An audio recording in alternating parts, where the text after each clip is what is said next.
So, if there's one thing this episode of The Promised Neverland showed me, it's how dangerous and skillful, you know what I mean? Just how intimidating their knowledge can be. And whenever I say their knowledge, I'm referring to Ray and, of course, Norman's.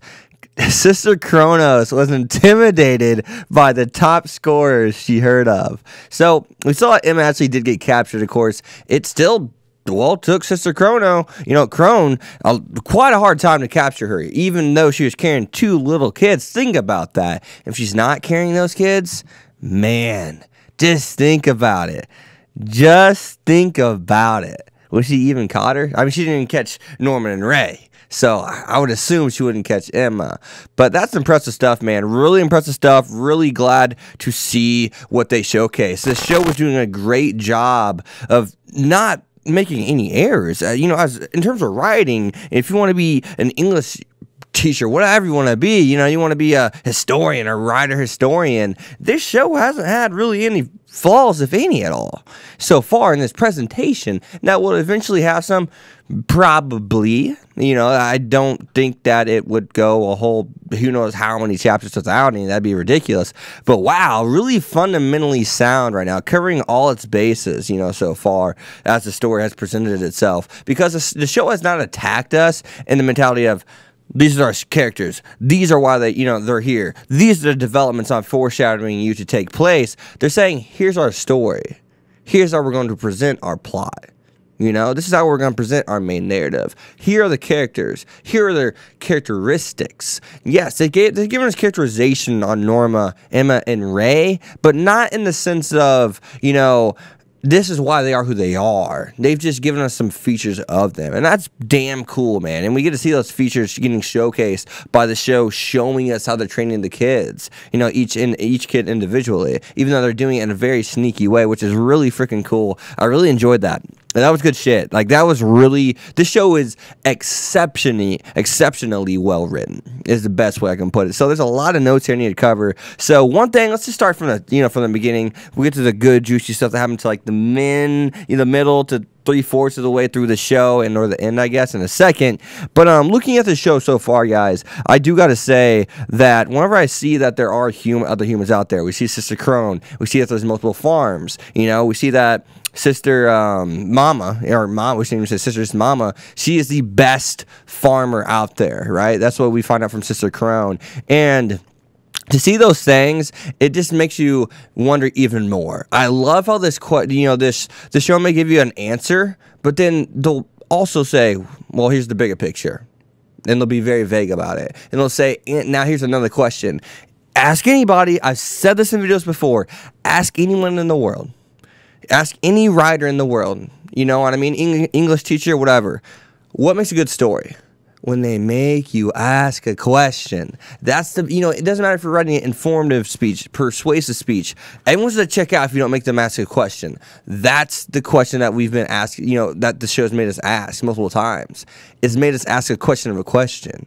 And that's really good and well done, especially while it's also progressed the story. That's exceptionally well done, man. Very, very well done. So, other than that, though, we get to see that Mama's legendary. We see that Sister Crone wants to actually overthrow Mama. She wants to be a mama. She doesn't want to be a sister. She wants to be a mama of an orphanage. And that's where the problem's going to reside. They're not working together. Emma, Norman, Ray working together. So that's why they're going to lose. Clearly, we know that we're getting out of here. Maybe not all the kids, who knows? But we know those 3 they're getting out of here, right? So they're more together. They're going to win it every time. So looking at other things like the tracking device, finding out that it's behind the ear, that was interesting. Don't really have too much stuff to actually say on that. But one thing we really need to find out and look into and discuss is actually Grandma. So we get to see whenever she's talking to everyone else, although the orphanages through the communication headset she has on. Grandma is the head honcho. Now, is Grandma that demon? I don't know. And that's a very interesting question, because whenever she's talking to her, we see demons at the table. We see a demon that's clearly on top, right? And it has the flower. Now, is the flower manipulating his voice? Is the flower making him sound like a human? I don't know. The demons kind of sound like human anyways, but clearly that human wasn't of a female kind. At least the design did not look that way.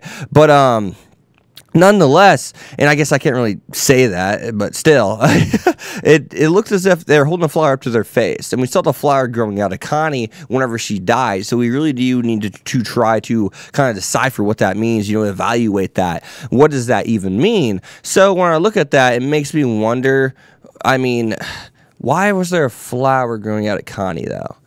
It's just such a big question. Once again, that's great. And there's just no clear answer for it. And then we get to see the demon holding the flowers. And then we get to see that him hold, there's a bouquet, and then he's holding one individual flower. So right there, it's just kind of like, wow, what's going on with that? I'm so interested and fascinated by the way the show's presenting itself. It's just, there's so many things that symbolize things, right? But we just don't understand the numbers. We can, understand that maybe that's just the number of the number they are. They started at one orphan. That's the first one they got rid of. And now they're just going down the line. Of course, we can, pretty well evaluate what's going on there. We don't need very, very much context. That's pretty plain and simple. But unless there is something more to it. But the flower thing, man, why was there a flower coming out of her body? I don't know. But at the same time, what also, and I have to look down my notes to even pronounce this, Tatari, I believe it is called. Tatari, they said that Mama's kids are the only one that will be sufficient for the Tatari. So our grown-up humans, feeding off these kids as fodder to the demons in order to keep themselves alive, right? So they said, Mama, you're the only one. You can produce the only good enough, products to even give these kids a chance, and these demons a chance to eat them, and then of course, keep them happy. So I know I got mixed up there for a second, but other than that, though, we do get to see that Crone's gonna betray, of course, Mama. So I wonder what's gonna happen there. But yeah, the Tatari thing, man. Grandma says, Mama, you're the only one that produces good enough goods, aka orphans, to eat and/or make as sacrifices for the Tatari festival ceremony, whatever she called it. I wonder, what does that mean? Are they doing this to save their own asses? What?